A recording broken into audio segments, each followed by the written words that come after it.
And we've reached out to the people and the groups that are featured in these videos, as well as the DNC and the Clinton campaign, all for comment. Now, Scott Volvo told us, quote, "I will not be making further comment. Legitimate news organizations should not be giving them airtime." Why not hear them in their own words? Now, the DNC, they also released a statement earlier today responding to the first video on violence being incited by these groups at Trump rallies by attacking James O'Keefe's credibility and denying that what's shown on the tape actually occurred. And Robert Creamer from Democracy Partners, in a statement, he said he would be, quote, stepping back from his campaign commitment, saying he did not want his presence to be a distraction. He also added, quote, "We regret the unprofessionalism and careless hypothetical conversations that were captured on hidden cameras of a temporary regional contractor from our firm. And he is no longer working with us." Now, while none of the schemes described in the conversations ever took place, these conversations do not at all reflect the values of Democracy Partners. And Cesar Vargas, in a Facebook post, he called it a conspiracy video. Here now with reaction, Donald Trump's campaign manager, Kellyanne Conway. You know, I think the thing that we've got to focus on, and this was on the tape yesterday, is that the money, follow the money, always important, because the campaign, Hillary's campaign, pays the DNC. The DNC pays Democracy Partners. Democracy Partners pays the Volvo Group, and they go out, incite violence, lie to the American public on a grand scale, creating a false narrative that Donald Trump supporters and Donald Trump are violent. They got away with it with 3 weeks to go in the campaign. And on top of it, today we learned what? There is widespread planning and scheming for voter fraud. What's your reaction to all this? Well, once again, Donald Trump was ahead of his time, Sean. He's been talking about this for the last couple of days. People have been criticizing him. He has no evidence. And here we see it goes right to the top. And I know Hillary Clinton's in hiding for 5 days or so, with 22 or so days to go. But it would be nice if she put out a very strong statement condemning these acts, condemning this type of behavior. Talk about a different kind of pay to play. This all tells us one thing, whether you look at WikiLeaks, the FOIA request, whether you look at what's happening with Project Veritas, it's that they just can't win fairly and squarely. Can't you just go out there and tell America, this is my vision on health care, ISIS, the economy, growth, immigration, corruption? She can't do that. Her entire campaign is about Donald Trump, and then they run into problems like this because they're actually paying people to incite violence. Do you remember that Donald Trump had to cancel a rally in March? And they're bragging that they did it. They're bragging about it, and now but that was a violence. That people's lives were in danger that night. I was on the air. But they're interfering with democracy. And we know there are dead people registered to vote. We know there are dead people still voting. I mean, when Donald Trump says this, he mainly means what's happened in the past, and he also means that we just saw from these journalist contributions this week, 96% of the donations from working journalists went to Hillary Clinton, 4% went to him. What a shock. Numbers don't lie, 27-1. We know that when his accusers came forward, and he's completely denied, he said they're all fabrications and lies. His wife Melania last night on a different network said she believes her husband, they're all fabrications and lies. What happened?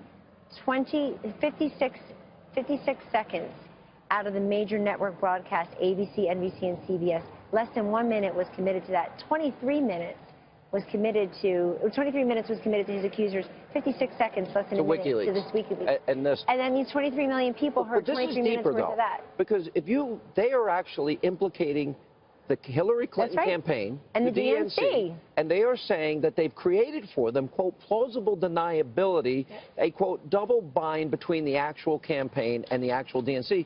So they have implicated Hillary's campaign and the DNC, and we've got a flow of money, and now we have a check that actually went to one of the That's right. The and I want to remind all the operatives. viewers, Sean, I'm sure they know this, but because I work very closely with Chairman Reince Priebus in the RNC and his team on our campaign, the coordination, the joint, what you're able to do is pretty significant. It's helped us a great deal. So the idea that DNC is working apart from the Clinton campaign is just a fiction. That's not true. Everybody's working together. We also know from WikiLeaks that the DNC, the chair of the DNC was giving the question and answer to Hillary Clinton before one of her town halls. So there's a great deal of by the way, and they fed questions to MSNBC hosts that they would read verbatim.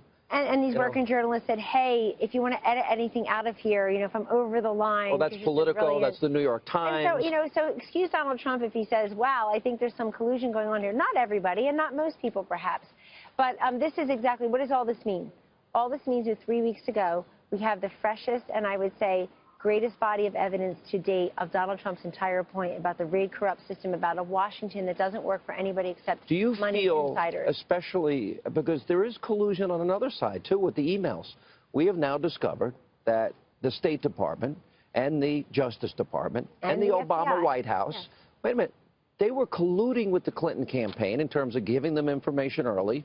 Obama told the American people, he said to them straight up, I didn't know about this until I read it in the press.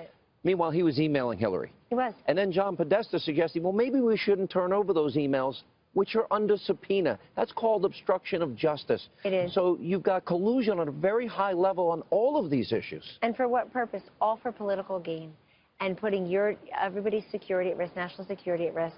The other thing that's very disappointing in these emails is you find out more of what Hillary Clinton and her senior team thinks of all of us. Yeah. Thinks of the American people. If they're not irredeemable and deplorable, John Podesta said that he wished the San Bernardino shooter's name was Chris Hayes. Chris I Hayes. mean, it's unbelievable. Yeah. And then the other thing she said, she didn't like to use the term, average American. Average American. Yeah. She wasn't comfortable with it. Comfortable By the way, with that. she's not comfortable with a lot of things because apparently after 30 years, she's still trying to find her voice. They said, what's her core? What issues will she run on? I'm going to put up on the screen real quick, and I know you got to go, and we'll roll the WikiLeaks, and I'll get into this with Newt Gingrich in the next segment. But these are all the things that have been exposed. John Kerry apparently shut down Julian Assange, and they now cut off his internet access. I say free Julian in the 3 weeks we have. Here's my question as we roll this.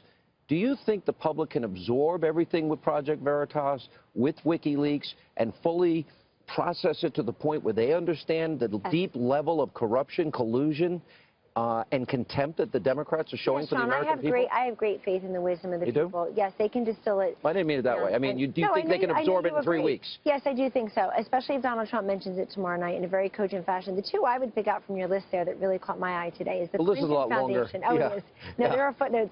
The Clinton, more on the website. The Clinton Foundation was paying the men double the amount, and somebody got $346,000 to run a foundation. Wow, that's a lot of money, but double the women, the gender gap, the pay gap by gender at the Clinton Foundation approximated, frankly, the gender gap in pay at the State Department. What? The other one I wanted to point out to them is they put these VP nominee prospects in food groups, and if you look at the list, it's like the women, the non-politicians, the, quote, white men. The needy Latinos is another part of that. I mean, it's really a disgrace. I was involved when Donald Trump was selecting his vice presidential running mate, and I assure you that that names were mentioned, human beings, the actual people were mentioned, not food groups based on their gender and their ethnicity and their race. I wonder what I'm probably in, I don't know, probably they put Hannity in the dog food category over at the Clinton headquarters. If you're on Hillary's list. You're on a different list for Hillary. Thank you. All right.